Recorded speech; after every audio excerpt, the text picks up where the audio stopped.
There's a new proposal in the ongoing battle over school vouchers in the Lone Star State. The plan that's bringing education savings account one step closer to reality. And a big pattern change is on the way. 70s could be returning. We'll show you how much rain is expected through the next week. Well, some Texas families could get $10,000 a year to send their child to private school.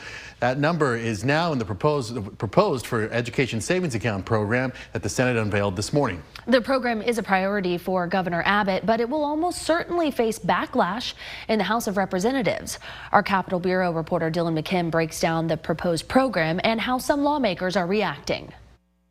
Senate Bill 2 defines what an education savings account program would look like in the Lone Star State. It carves out $10,000 per student per year to help pay for private school tuition, and $11,500 if the student has a disability. The program would be open to every student in the state to apply, whether they're in private school or public school. But if applications exceed capacity, then 80% of the available spots would have to go to students who are currently in public school and are either from low-income households or have a disability. Those spots would be decided by a lottery system. State Senator Brandon Creighton filed legislation. He said in a statement, quote, "Every child in Texas deserves the chance to succeed, especially those who require specialized learning environments. By passing this legislation, we will break the barriers imposed by zip codes and give all families the tools they need to provide a brighter future for their children," end quote. Bad public policy. The bill is already facing backlash from House Democrats. State Representative James Tallarico believes low-income students will not be able to take advantage of this program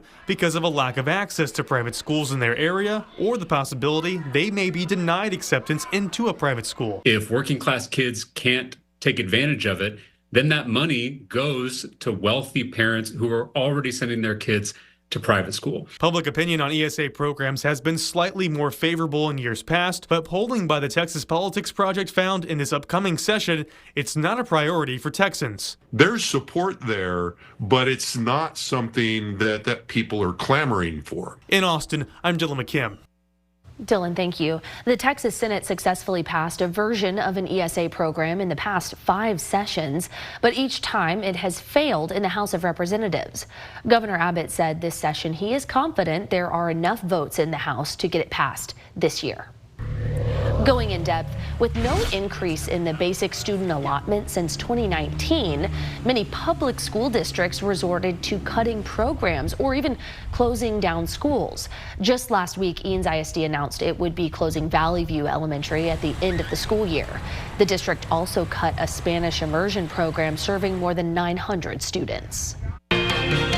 First warning weather with meteorologist Tommy House. Hey, hope you all had a great day today. Here's the Austonian camera looking downtown, clear skies and a dry air mass and a beautiful day temperature-wise. Our high was 61 downtown Austin. At the airport, it's 57. Humidity's at 18%. It's chapped lip season out and about. Such a dry air mass that's in play. Compared to where we were yesterday, we're actually 4 degrees warmer this Friday evening, 3 degrees warmer in Georgetown, 7 degrees warmer out toward Llano, 59 in Llano, 57 in Austin, 59 in Bastrop and Fayette County are in the upper 50s. Winds are out of the south at about 5 to 10 miles per hour. That will continue through the evening before turning calm past, let's say, 9 o'clock. All right, downtown evening plans will stay in the 50s down to the 40s. Clear skies will be the name of the game tonight. Cloud cover returns tomorrow. Out the door early tomorrow morning, we're talking mid to upper 30s in downtown Austin. By the afternoon, though, we'll be up to near 60 degrees. So here's what I'm tracking. Increasing clouds this weekend. I have an updated weekend forecast for you. 60s, maybe 70s returning, and how much rain is on the way, I'll let you know in just a bit. Thanks, Tommy. In Southern California, firefighters have finally gotten the upper hand on some of the most destructive wildfires that have been burning out of control. Some do still burn, though. Overnight, a new fire started near San Diego. Flames from the border fire are spreading in a remote mountain area, charring more than 4,000 acres. Firefighters are working to contain it still through this afternoon and evening as the smoke from the Hughes fire is filling the sky north of Los Angeles. The fires have scorched more than 10,000 acres in less than 2 days. For the first time in more than 2 years, Southern California is experiencing what experts are calling extreme drought. But now, with rain on the way, wet weather could be both a relief but also danger for burn-scarred land. That includes concerns over mudslides. Well, tonight, the U.S. Senate is expected to take its vote on whether to confirm Pete Hegseth as Defense Secretary. He cleared a major hurdle yesterday with a committee electing to move him forward in the confirmation process by a narrow vote of 51 to 49. Trump allies in the Senate say they are confident Hegseth will be confirmed, as it would take 4 Republicans voting against him to reject the nomination. Going in depth, 3 Texas nominees are up for positions in President Trump's cabinet. The president picked attorney and policy advisor Brooke Rollins for Secretary of Agriculture. Yesterday, she testified before a Senate committee, and she is expected to be voted out with bipartisan support. Trump picked former Texas House member Eric Scott Turner for Secretary of Housing and Urban Development. A Senate committee voted to approve Turner's nomination, which clears the way for a full Senate vote. Yesterday, Trump's pick for CIA director won approval from the Senate. John Ratcliffe, who formerly served as Director of National Intelligence at the end of the first Trump term. He was also a former Texas congressman. Well, bird flu is behind those rising egg prices across the nation as growers cull flocks to contain the virus.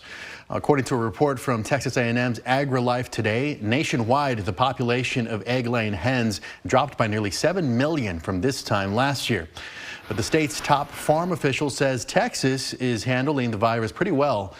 Agriculture Commissioner Sid Miller says there were currently no reported bird flu cases within the state's cattle herds and poultry flocks.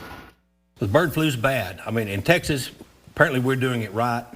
We had it in our dairy herd last year. We've taken precautionary measures. We don't have any herds with bird flu now. We don't have any flocks with it. But big poultry states like Georgia are getting hit bad. That's why eggs are over $6 a dozen right now. And so we're in the height of it. It's spread by migratory waterfowl. So the waterfowl are down here. As soon as they move out in 60 to 90 days, we should be fine. And data from the U.S. Department of Agriculture shows that as of today, bird flu has affected more than 13 million birds across the U.S. The virus can spread to humans, cattle, dogs, cats, and birds. Human-to-human spread, though, has not been reported, with the handful of human cases mostly involving those who work around infected animals. We're following some breaking news right now from Northeast Austin, a homicide investigation. Austin police say investigators are at a scene on Wild Horse Trail near Palmer Lane and U.S. Highway 290. This is kind of near Manor. We do have a crew en route, and we'll have the latest on KXAN.com and an update on KXAN News at 6. Well, there is a new option to catch a ride with Cap Metro in East Austin. Cap Metro opened its Decker pickup zone today, just east of Highway 183 in the Decker Lane and Daffin Lane area. The new on-demand service is the 12th for Cap Metro, and it's part of the Project Connect mass transit system. Cap Metro partnered with Travis County to serve more East Austin residents, as about 25% of the Decker pickup area is outside of Cap Metro's jurisdiction. So riders can now request access to the University Hills Austin Public Library and the H-E-B near the Springdale Shopping Center. You could soon catch a nonstop flight to Asia from the Austin airport. According to a consulting firm working with Austin Bergstrom International Airport, talks between U.S. and Asian cities have been, quote, incredibly productive. Consulting firm Campbell Hill says things are moving in the right direction to create some of these new direct flights. Kevin Shore, vice president of Campbell Hill, spoke on how Austin has grown to become a prime destination for expanded international travel. We do believe we're in about the best position that we've ever been. So it's really a matter of time for Austin to fit in with an airline strategy and corporate strategy in terms of their desire to expand to North America. No specific timeline was given, and no specific cities or airlines have been confirmed either that are in those talks. But the Austin airport has eyed several Asian destinations for years. Those include Beijing, Seoul, Shanghai, and Tokyo. The Trump administration says the deportation flights have begun as the first group of active duty troops arrive at the southern border to support forces that are already on the ground. As NBC's Alice Barr reports, this comes as the president visits 2 states hit hard by natural disasters. President Trump touring disaster areas on 2 coasts today with visits to hurricane-damaged areas of North Carolina and wildfire-ravaged Los Angeles, while raising new questions by promising an executive order to remake or remove the Federal Emergency Management Agency, with states leading disaster response instead. And I think we're going to recommend that FEMA go away, and we pay directly, we pay a percentage to the state. He assailed FEMA for its response to Hurricane Helene. I appreciate you. As North Carolina victims spoke about the slow road to recovery. It's been a nightmare, and I totally feel like that we have been forgotten. Turning to California, the president saying he has conditions for badly needed wildfire relief, including the state enacting voter ID laws and improving water policies. California officials have repeatedly denied President Trump's claims that they withheld water from southern parts of the state. It all comes as the U.S. southern border is seeing a surge in resources, with the first of 1,500 active duty troops the president deployed arriving in El Paso, Texas, as migrant deportation flights started taking off using military planes in a change in policy. Arrests of undocumented migrants also surging, including a workplace raid in Newark, New Jersey, outraging the Democratic mayor. None of these people were rapists or murderers or criminals. The problem with it is that ICE went in there without a warrant. President Trump pressing ahead with campaign promises while raising concerns about his administration's methods and how to help disaster victims through their darkest hours. In Washington, Alice Barr, NBC News. All right, let's go ahead and turn to the weather now. We have Tommy House in for Nick tonight. And now this is some nice weather for a Friday. Perfect in the weather. winter. Yeah, right. The weekend's going to be nice, too. We're talking 50s, not as cold as what we had to start off the week, and maybe even some 70s next work week. So we'll discuss first where we were today, high temperature-wise. 61 was the high at Camp Mabry in Austin. Should be at 63, so it was pleasant. It was nice, sunny today, dry air, far away from any sort of records that were out and about. Clear skies right now as far as the eye can see. 57 downtown Austin, winds are light and variable up to 10% in downtown Austin. Humidity at 18%. We're going to cool down tonight. Drier air is easier to cool down, so hence some freezes are possible right outside the city for Milam, Lee, Fayette County, as well as portions of the Hill Country. We think most of the I-35 corridor, especially closer to Austin, will stay above freezing, 35, but up in Williamson County, Georgetown, 33 degrees. Here's your day planner tomorrow, 54 by noon and then 59 by the afternoon hours. Notice we'll have some wispy clouds in the morning, overcast conditions by the afternoon, maybe a rare shower east of I-35. Find your cities here. We should be a little bit more normal in the low 60s temperature-wise, but similar to today's forecast, winds will be out of the south at 5 to 10 miles per hour, maybe some mid to upper 60s in the Hill Country. Here's your weekend forecast, 59 for Saturday, 54 on Sunday. Rare shower for tomorrow afternoon. A little bit more likely we'll see some rain Sunday morning compared to Saturday.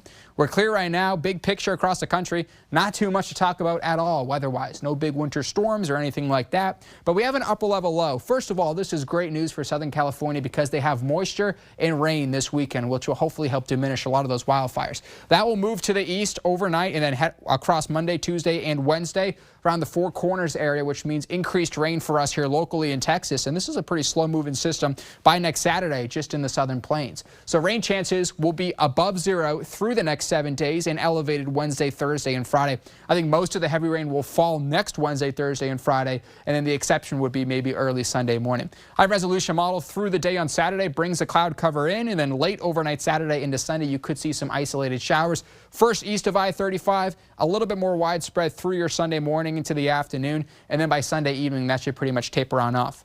Monday and Tuesday, relatively dry, but by Tuesday night into Wednesday, watch what happens here. A good amount of rain begins to return. A lot of moisture available, could be seeing some localized flooding possibly. It's still a few days out, so we'll fine-tune the high resolution and computer models as that new data continues to come in. I'm thinking right now, right along the center part of our viewing area, so Austin, Williamson, Hayes, Blanco County, 1 to 2 inches. Milam, Lee, Fayette County, 2 to 4 inches, and a little bit less out toward the Hill Country. We'll have updates for you here at the First Warning Weather Center. Tonight, though, 35. We'll be clear with some clouds building in overnight tonight. Hill Country freeze tomorrow. Back up to the upper 50s, low 60s like today's forecast. Winds will be south and light. All right, your First Warning Weather 7-day forecast. One more day of the cold, and watch what happens to those overnight low temperatures. Back up into the 40s and 50s. Daytime high temperatures in the 50s, then 60s, and rain chances every single day across the next 7. Tommy, thanks so much for tracking it for us. The world's largest iceberg is lumbering toward a remote island off Antarctica that's home to millions of penguins and seals. The trillion-ton slab of ice, being called Megaberg, broke loose of its mooring this morning, and it could slam into South Georgia Island and get stuck. It could be guided around the land by currents, but if it gets stuck, the iceberg could make it hard for penguins to feed their young, and some of them could starve. At the moment, it's summer there, and so they're well into their breeding cycles. There's lots of pups and chicks, and they're all still dependent on their parents. So the parents go out into the ocean quite a long way from the island and forage and bring back food. If this iceberg parks there, it will potentially block pathways to their food, which means the adults have to swim further, which means they burn more energy, which means less comes back to the babies ashore, which unfortunately can dramatically increase mortality rates, and it has happened in the past. This iceberg first broke off in 1986. It's been pinned in a crowded patch of sea ice for decades until a few years ago. Oceanographer Andrew Myers, who you just heard from, says this is a normal, natural process, but it is happening more frequently. Welcome back, everybody. Pandas have returned to the nation's capital, and the public got its first look today. The National Zoo in Washington, D.C. let visitors in to see 3-year-old pandas Bao Li and Ching Bao. Correspondent Vinay Simlat takes us there. At 22 months old, Meredith only knows a few words. One of them is panda. So when she found out they're back, she had to see them. We got here right at 8 so we could be one of the first people to see the pandas. And the pandas showed off. The crowds at the National Zoo saw a panda eating, a panda hanging from a tree, a panda playing with bamboo. They're just so joyful and cute. The National Zoo lost its pandas back in 2023, but now they're back. 3-year-old pandas Ching Bao and Bao Li landed in D.C. in October. For the first time on Friday, the National Zoo let the public see them. I've always known a city of pandas, and we want to keep it that way. They're the newest pandas in a 53-year relationship between the National Zoo and China. It began with First Lady Pat Nixon welcoming the pandas. Washington, D.C. is no longer unbearable. The zoo's director says love for pandas is nearly universal. Why does everyone love pandas? I think the number one reason is because they're cute. The speakers at the celebration talked about the simple feeling that comes from seeing pandas. Joy. Joy for the visitors, the panda cubs, and even the human cubs. Bye, panda. In Washington, I'm Vinay Simlat. Well, Ford is issuing a recall for more than 270,000 vehicles due to a battery problem that can cause them to suddenly stop. The recall affects Ford Broncos and Mavericks made between February of 2021 and October of 2023. The National Highway and Transportation Safety Administration says the 12-volt battery in those vehicles is defective, creating issues with starting the engine and causing some vehicles to stop unexpectedly. The agency added there are currently no reports of any accidents caused by this issue.